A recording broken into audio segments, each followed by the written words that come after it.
Qoch. Mana bizda uyimiz. Hali yig'ishtirganmiz. Soat 10 bo'layapti.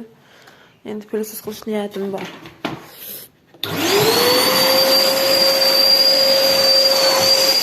Mana meni qizim yashnayapti.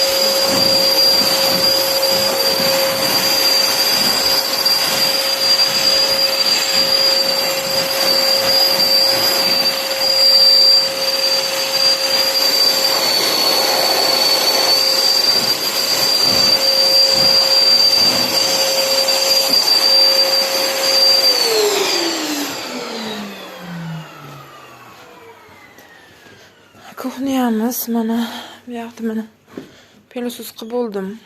Bizda har doimgidek gaz yo'q qishloqda. Men tashqari biz endi supuraman. Kun sovuq bo'lgani uchun erindim supurishga. Tovuqlarimizga hali dom berganimiz yo'q. Dom beramiz, supuramiz.